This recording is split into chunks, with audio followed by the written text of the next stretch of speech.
Hello everyone, in this video we are going to learn about writing a recount text. Halo semuanya, di video kali ini kita akan belajar bagaimana menulis sebuah teks recount.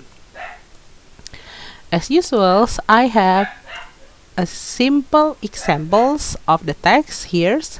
Oke, jadi seperti biasa di sini saya memiliki sebuah contoh sederhana dari teks recount. Oke, let's we read together. Kita akan membaca sama-sama. Oke, so family day off. Last Sunday, Mr. Sapta and his family were at home.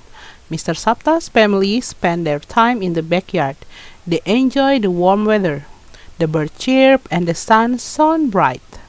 Mr. Sapta planted flowers. He planted gardenias. Mrs. Madey read her favorite novel, Animal Farm. She did not help Mr. Sapta plant the flowers. Mrs. Madey also drank iced lemon tea. Nata and his older sister Rini play with their dog. Emma, Nata and Rini's baby sister, did not play with them. She slept soundly. That Sunday, Mr. Sapta and his family looked so happy. It was really a beautiful day. Nah, itu tadi sebuah teks recount singkat tentang kegiatan yang dilakukan sebuah keluarga, ya, yaitu keluarganya Pak Sapta pada hari Minggu yang sudah lewat. Nah, di dalam teks tersebut diceritakan apa yang dilakukan oleh setiap anggota keluarga pada saat liburan tersebut. Okay. So, after reading the text, what do you think? Okay.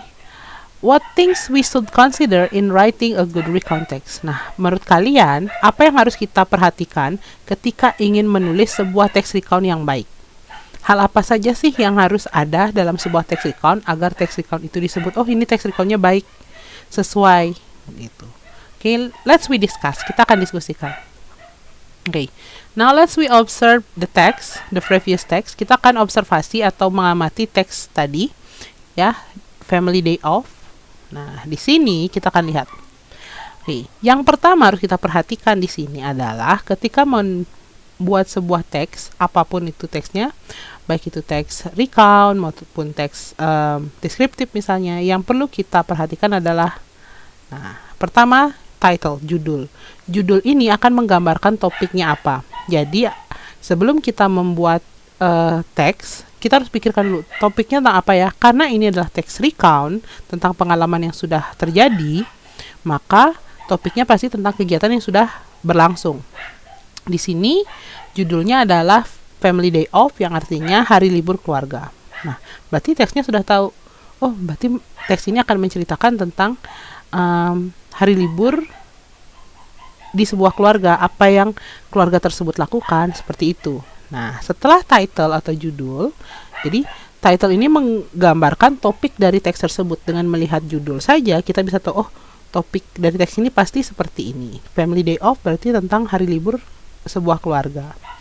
Nah, setelah title di sini kita orientation. Okay? So orientation is the opening. Jadi orientation ini adalah bagian pembuka. Apa yang harus ada di orientation? Ini harus kita perhatikan. Pertama, kapan? When? Kapan waktu kejadiannya?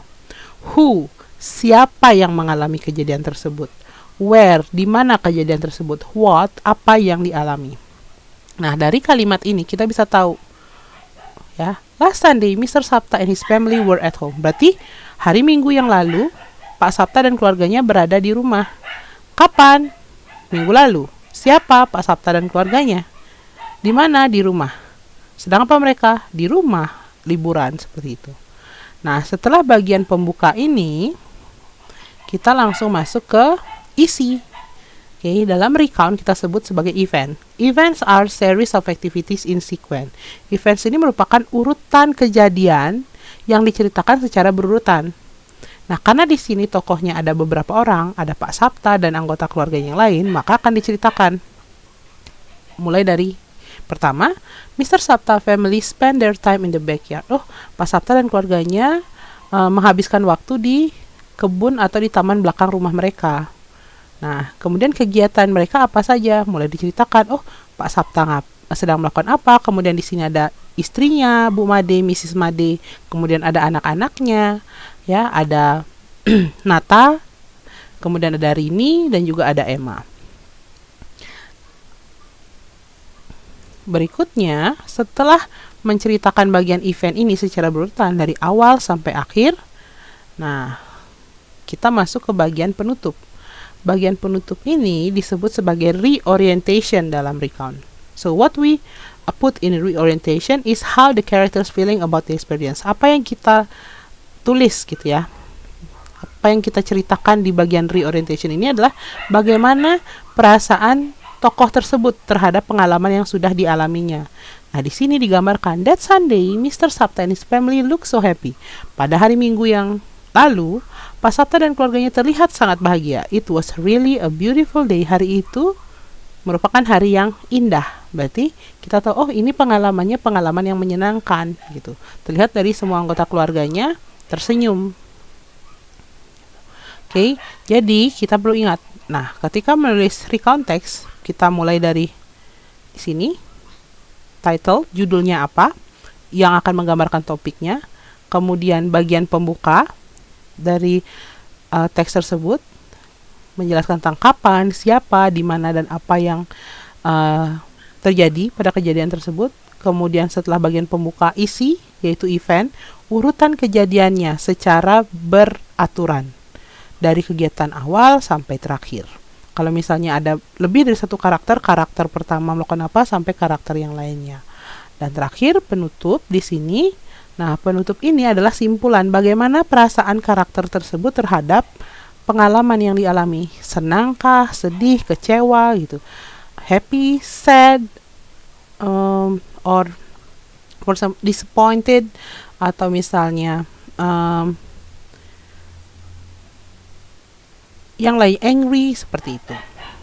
Oke, nah berikutnya di sini kalian bisa lihat ada beberapa kata yang warnanya berbeda, ada yang warna biru dan ada yang warnanya merah. Nah, ini akan saya jelaskan di bagian berikutnya.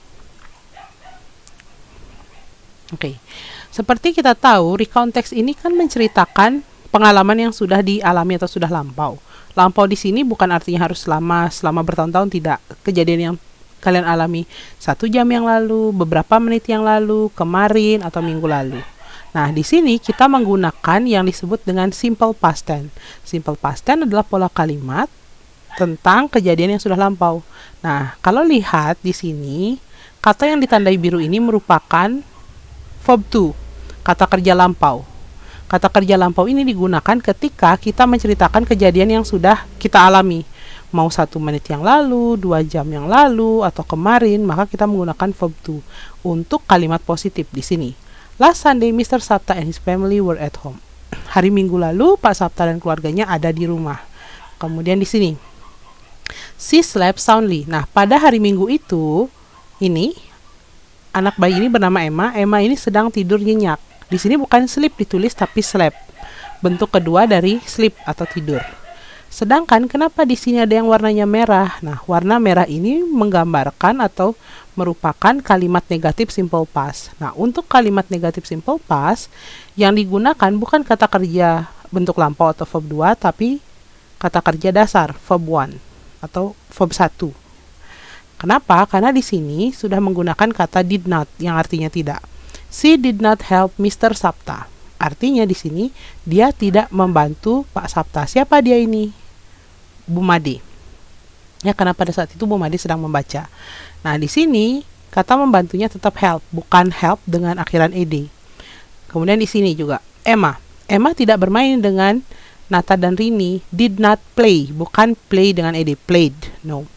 Jadi kata tidak did not di sini akan diikuti verb 1. Seperti itu. Nah, untuk penjelasan lebih rincinya, kita lihat contoh berikut.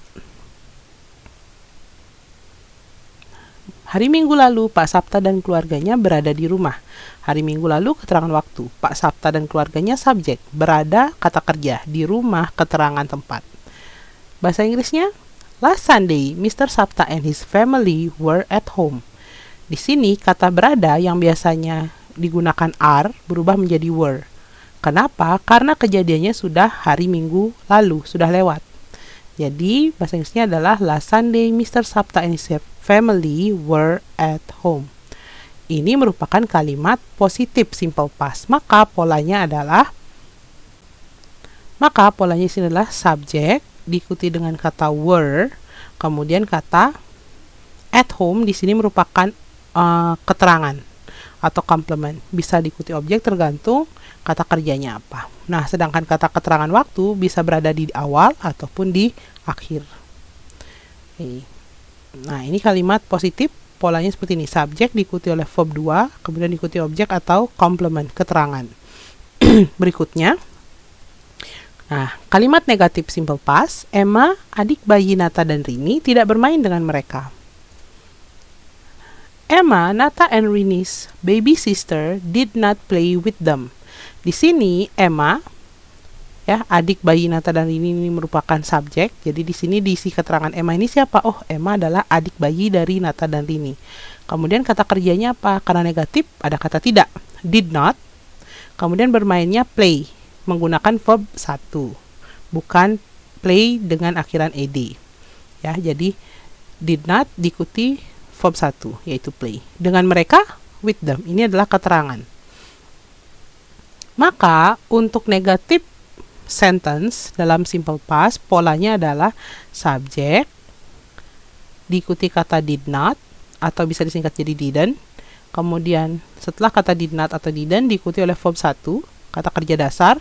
Kalau bermain ya play gitu. Kalau misalnya tidak tidur, did not sleep, seperti itu. Kemudian diikuti objek, dilanjutkan dengan adverb of time jika diperlukan. Ya, di sini bisa objek, bisa complement. Oke.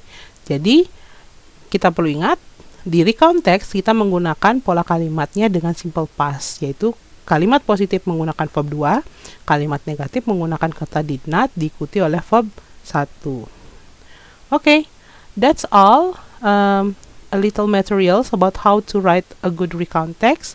So thank you so much for watching, and I hope we can meet again in the next video.